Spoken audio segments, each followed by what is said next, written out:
I guess to start, would you mind doing a quick intro for yourself? Like just a couple sentences, like who you are. Yeah, for sure. My name is Avery Granger. I'm currently a student at the University of British Columbia in Vancouver.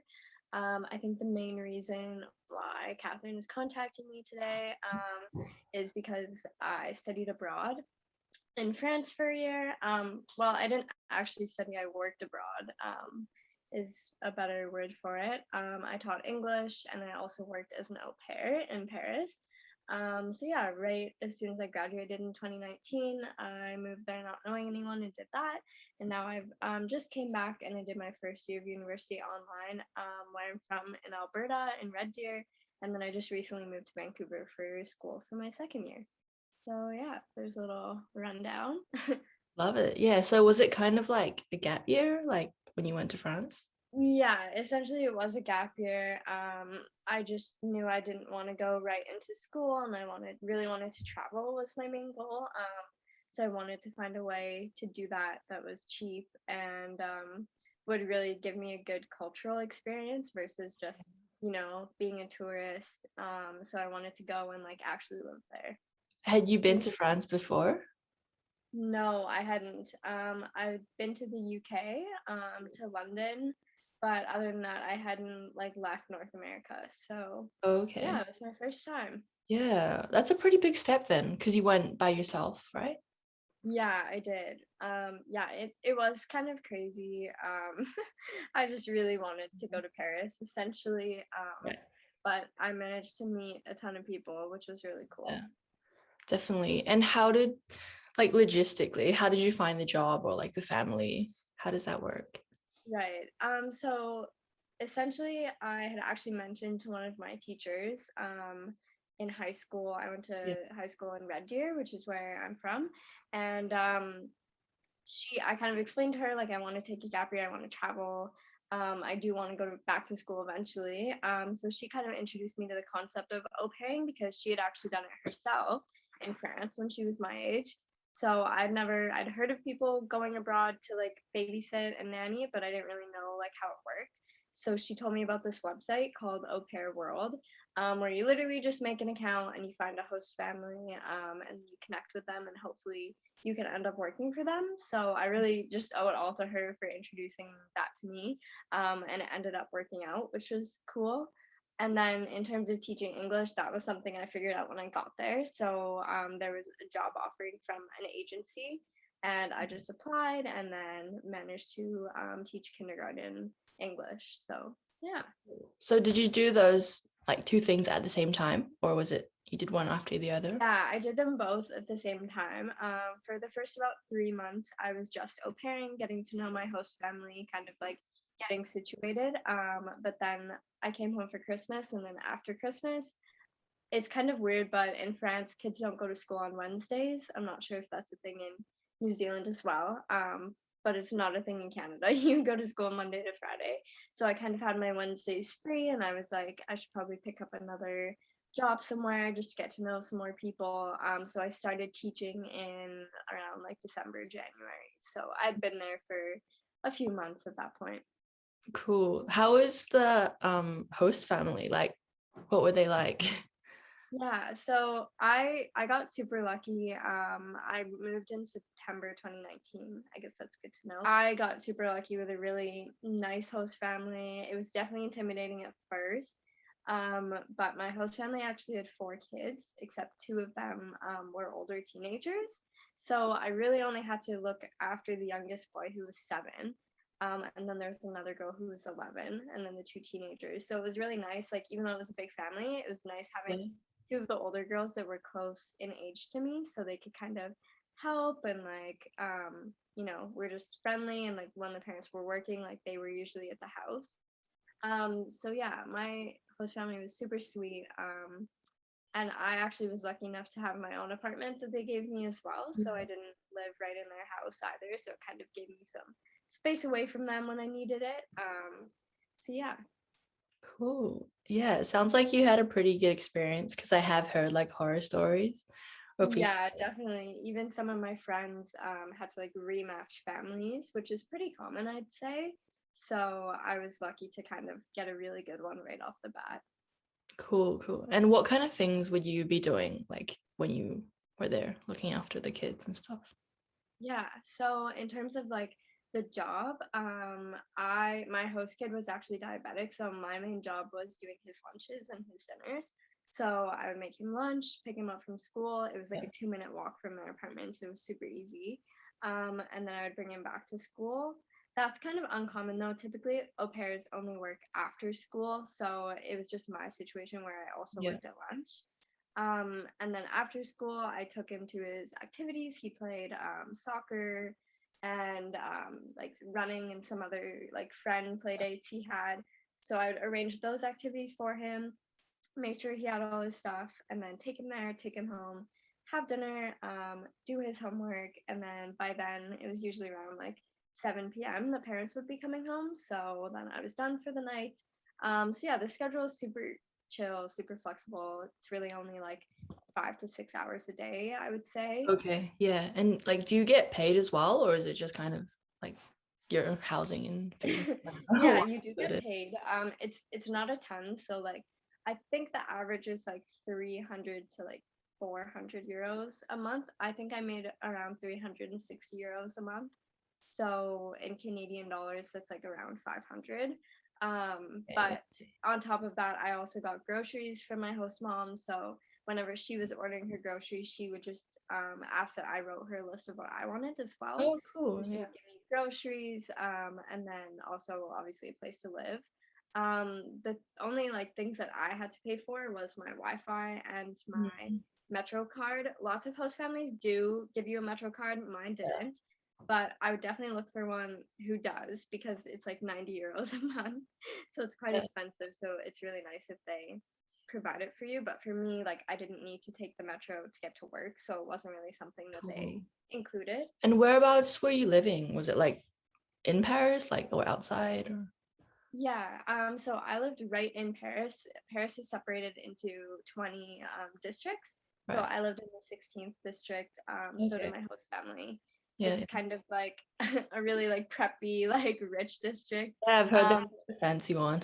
yeah, the fancy ones, yeah. But it was really cool, like to look at the style and like look at the moms and like just kind of observe the Yeah. culture there because even like within each district the like vibe and the energy is so different. So it was really cool like going to visit my friends who lived in other ones and like seeing how like the community changed from district to district. So that was pretty interesting. If like you are looking into au pairing, lots of host families kind of like try to trick you by saying that they live in Paris. Yeah. But if anyone says like they live in Ile-de-France, it's actually like the suburbs. So it's like not right in the city unless they say they like live in one of the districts. It's Yeah. not going to be in the city. So I think lots of people like run into that problem just because they don't know. And not like it's a bad thing to live in the suburbs, it's Yeah. just kind of a commute. So And did you have any favorite places like in Paris that you went to or you visited while you were there? yeah, oh my gosh, there's so many. Besides working, I would typically go to like I did hot yoga a lot, Pilates, workout classes. I would go to different cafes, different restaurants with my friends. Our favorite like bar there, it's called the Lizard Lounge. It's in the Marais, which is in the fourth district, and it's just a really cool vibe. The basement of the bar is actually like kind of a cave. It's like undeveloped, so Okay. it's really cool to go Yeah. down there. We also loved it's a restaurant called La Felicita, and it's got pretty much like everything you would ever want: pizza, pasta, tons of different dinner options, and it's really pretty. There's like plants everywhere in this massive bar. In terms of like sightseeing, I Mm. actually never went up the Eiffel Tower, Yeah. which is like a typical, thing to do in Paris. But I did go up the Arc de Triomphe, and I think the view there is actually better than if you did go up the Eiffel Tower. It's like Mm. an insider tip because you get to see the Eiffel Tower in the view versus obviously if you're on top of the Eiffel Tower, you won't see it. So yeah, another favorite, I obviously really like the Louvre. Probably my favorite museum is the Picasso Museum in the Marais as well. Yeah, I could go on. There's so many recommendations. Cool. And did you get to visit any other cities or like countries as well? Yeah, so my like main goal of taking this gap year was to travel, obviously. So I actually was able to visit 10 countries while I was there. So I went to Amsterdam, a city, but yeah, I Yeah. went to Prague, Germany, Belgium. I'm just trying to think. Or Spain. I spent a couple weeks in Barcelona. It was Wow. so pretty there, so nice. And I also traveled around France a lot. Yeah. When COVID hit, I actually went to my host family's country home.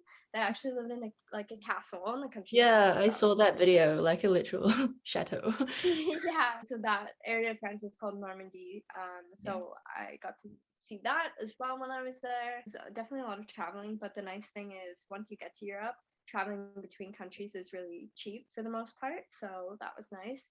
And then I also went back to London a couple times because I have some family there as well. Nice. Yeah. And I haven't asked about the language. Like, did you know French before going? Yeah, I grew up speaking French. I was in French immersion school, and preschool as well. Yeah. So it's kind of like a first language in a way to me. So yeah, I was pretty lucky to Mm. go into it knowing French. I definitely wouldn't say it was a requirement. Lots of host families don't ask that you need to speak French, but for me it worked out because my host family, my host mom especially, didn't really speak English. So Mm. like my main form of communication with her was in French. um, so I mean, it is definitely good to know, but I wouldn't say Yeah. that's something that should limit you from going. And you can always take classes. Lots of my friends who were au pairs, since I was one of the only ones who spoke French, actually took French classes when they were there. So that's always an option for sure. Yeah. Sounds Yeah. like it made life a lot easier. Yeah, it did. I mean, it was kind of annoying at times when like I would always have to speak in restaurants and stuff for my friends, but it definitely improved my French, I think, quite a bit because Oh yeah. especially Canadian French is a little bit different than Parisian French. So it was kind of cool seeing the cultural differences there and getting to know words and stuff that were slightly different than what I had learned. So Cool. And do you think you'll ever go back to Paris or France or live there again? yeah, definitely. I would really like to. I was considering going to school there, but then I realized the international fees are a little tight. So I just came back to go to school in Canada. But I'm really hoping to study abroad in Paris or somewhere in Europe, and Yeah. I would ideally really love to live there once I'm graduated. So yeah. Awesome. So right now you're in university. So what are you studying at the moment? I'm currently taking visual arts and then as my major, and then I'm Yeah. minoring in law. So kind of a random Yeah. Interesting. combination, but my end goal is actually journalism. The Mm. university that I'm going to just doesn't have an undergrad journalism program, so Yeah. I'm trying to, just kind of take some other options and then hopefully go into journalism eventually. Oh, I get it. I get it. Okay. And Yeah. then why did you choose, was it UBC? So the main reason I chose it was actually in my first year, I was in a program called Media Studies. Yeah. So it kind of encompasses like just a bunch of different aspects of media. It was like film studies, creative writing, journalism, visual arts. So I was able to take all of those courses last year, which is the main reason I chose to do that first year program. And also, just the campus is beautiful.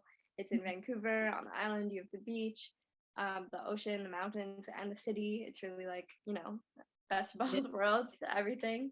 And also, mainly the study abroad options are really good here. So that's Okay. something I'm definitely looking into for my third year of school. Yeah. So yeah, even though they don't have the undergraduate journalism program that I ideally wanted to take, Mm. I think the location and the study abroad kind of makes Oh, sense. I'm so jealous. I was going to study abroad last year. Like Yeah. I wanted to go to Montreal, Oh, okay. but Yeah. then, COVID happened and like Right. my dreams were like killed. That's okay. No, I'm Um, sure. I'm sure you can do it next year. I've yeah, I've one, only been to Montreal once, but I do love it. So yeah, for yeah. sure. All right. So I guess just going into your YouTube channel, like what Mhm. made you want to start making videos? I'm actually very bad at uploading on YouTube. Yeah. It's something that I do really love to make videos and like reels. But I actually hate editing so much. So it's kind of tricky, but then actually sitting down to go through it and the editing is kind of a different process for me. But it's definitely something that I was very passionate about when I was younger, so I'm hoping to get back into it and make some more videos, just to kind of reconnect with that, and yeah, just get it up and running again. I think I have a lot of things to upload, so hopefully Yeah. soon.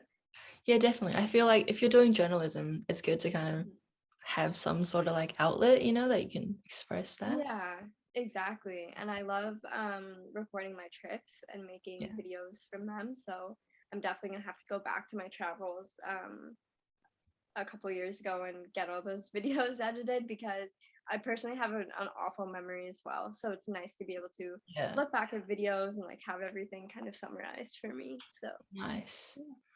Okay. I think final question. Yeah. Do you have any advice for somebody that's like out there and they're wanting to go to Paris or move to France? I think like it is definitely an intimidating place to move to. I think the culture is very different from other places in the world. But I think it's something that is really rewarding in the end, and you just kind of have to take that chance and do it. And definitely be organized if you want to au pair. Like have a host family set up. Yeah. But I think you can only be organized to a certain extent, and then you just kind of have to let things happen. So Yeah. for me, I didn't really focus on like making friends before I got there, and then when I got there, I you just have so many random things happen to you when you're traveling. Like actually, one of my best friends was on the same flight as me to Paris from Canada, Oh, and wow. we would have never met each other except for our host moms ended up being cousins, and they realized like, oh, Oh, no our au pairs way. on the same flight, yeah. So Yeah. it's just like crazy things like that. We would have totally gone our separate ways if it hadn't been for our host moms being cousins. So and it's just really random how you meet people. I would say definitely plan, be organized, but also just trust that things will work out when you get there as well. Yeah, definitely. It's always good to like have an open mind, right? And just, For sure, and things might not always go to plan. For example, I had so many trips planned for the spring. COVID hit. oh yeah. I was a little disappointed. I had to cancel. I think I was going to the south of France and Italy and some other places I hadn't been yet. I had a football game booked for my friend Lily's birthday and things that had to get canceled. But in the grand scheme of things, I also ended up being quarantined in a castle. So, you kind of just have to trust that things will work out and that there worse things going on as well. So Yeah, for sure. It sounds like you had a great experience, and yeah, I look forward to seeing all your other adventures in the future. yeah, thank you so much. No This is worries. really motivating me to get editing. Yeah, I'll link your YouTube and like Instagram and stuff so everyone can check out your channel. And yeah, thanks so much. Bye.